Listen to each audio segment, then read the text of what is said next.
හයි කොහොමද ඔයාලගේ නොවැම්බර් මාසයේ කොහොමද කියලා දැනගන්න ටැරෝ කාඩ් එකක් තෝරලා දෙන්න තමයි මම ඔන්න මේ වීඩියෝ එක අරගෙන ආවේ. ඔයාලට පේනවා හැමදාම වගේ කාඩ් තුනක් තියෙනවා. කාඩ් තුනෙන් එකක් තෝරගන්න. ඉතින් අපි බලමු ඔයාලගේ නොවැම්බර් මාසයේ කොයි වගේ වෙයිද කියලා. පළවෙනි කාඩ් එක ඔයා තෝරගත්තා නම් මේ නොවැම්බර් මාසය ඔයාගේ අභ්‍යන්තරයේ ගවේෂණය කරන්න අලුත් ආරම්භයකට සුදුසු කාලයක් වෙනවා කියලා මතක තියාගන්න. මේ කාඩ් එකෙන් තේරුම් ගන්න ඔයා තනියම කාලය ගත කරලා self love චුට්ටක් වැඩි කරගෙන ඔයාගේ චින්තනය, ඒ කියන්නේ ඔයාගේ අදහස් සිතුවිලි තව ස්ටෙප් එකක් උඩට අරගෙන යන්න ඕනේ කියලා තමයි. මෙතනදී ඔයාට මේ මාසයේ පුරාවට ලැබෙනවා අලුත් opportunities, අලුත් දේවල් හිතන්න, අලුත් දේවල් කරන්න. ඔයා ව්‍යාපාර අවස්ථාවක් හොයන කෙනෙක් නම් මේක ඔයාට හොඳ මාසයක් කියලා මතක තියාගන්න. භෞතික සම්පත් වගේම ආධ්‍යාත්මික ගුණ වගාවත් වැඩි වෙන කාල සීමාවක් තමයි ඔන්න එක පළවෙනි කාඩ් පත තෝරගත්ත ඔයාට ලැබෙන්නේ.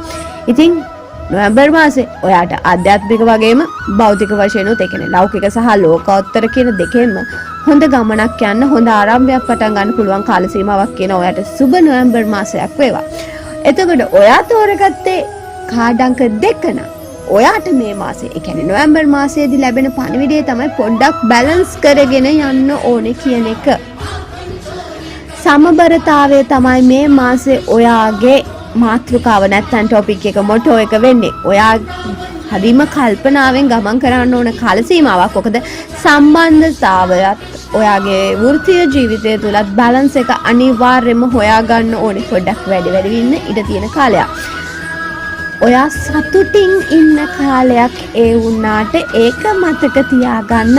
ඔයා අතීතයේදී ගත්ත යම් තීරණයක් හෝ දෙවියන්ගෙන් ඉල්ලපු දෙයක ප්‍රතිඵලයක් ඉක්මනට ලැබෙනවා කියන එක මතක තියාගන්න. ඒ වගේම තමයි කර්මයන් ඔයා වෙත ඉක්මනින් එන කාල සීමාවක්.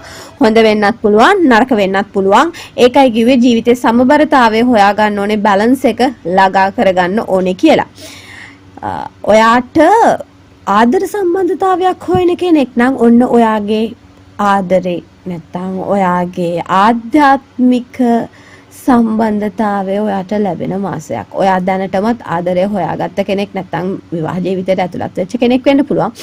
මේ මාසයේ ඔයාගේ විවාහ ජීවිතය සහ ඔයාගේ ප්‍රේම සම්බන්ධතාවය තුළ සතුට පිරෙන මාසයක්. හැබැයි මතක තියාගන්න, ආයිත් කියනවා සමබරතාවය රකින්න. ආදරෙන් මුලා වෙලා තමන්ගේ ජීවිතයේ අනිත් වැඩ කටයුතු පොඩ්ඩක් අන්බැලන්ස් වෙන්න ඉඩ තියෙනවා. මේ මාසය හරිම උණුසුම්ම, හරිම ශක්තිමත්ව සතුට සහ සාර්ථකත්වයට එක්ක ගත වෙන මාසයක්. ඔන්න දෙවනි කාඩ් එක තෝරගත්ත ඔයාට.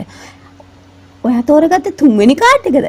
එහෙනම් ඔයාට කියන්න තියෙන්නේ මේ නොවැම්බර් මාසේ ඔයාගේ ඉලක්ක කරා යන ශක්තිය සහ සාර්ථකත්වය ඔයාට ලැබෙන මාසයක්. ඉතා වේගවත් වෙනස්කම් ජීවිතේ වෙන්න පුළුවන්, දරා ගන්න බැරි. හැබැයි ඉක්මනින් ඒ වෙනස්කම් වලට ඔරොත්තු දෙන්න ඉගෙන ගන්න.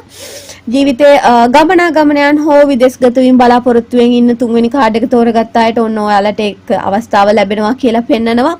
ඒ වගේම තමයි ප්‍රායෝගිකව හිතන්න, ප්‍රායෝගිකව ජීවත් වෙන්න සිද්ධ වෙන මාසයක්. ඒ කියන්නේ සමහර දේවල් හිතින් නෙමෙයි මොලෙන් තීරණ ගන්න ඕන කාල සීමාවක් කියලා මතක තියාගන්න.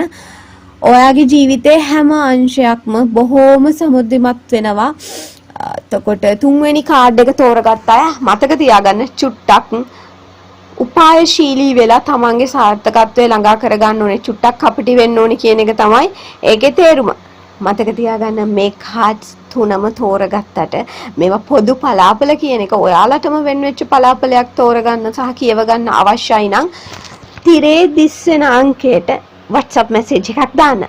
එහෙනම් ඔයාලට සුබ නොවැම්බර් මාසයක් වේවා. ඒ වගේම තමයි වීඩියෝ එක ෂෙයා කරන්න, ලයික් එකක් දාන්න, ඔයාලගේ අදහස් කමෙන්ට් එකක් දාන්න.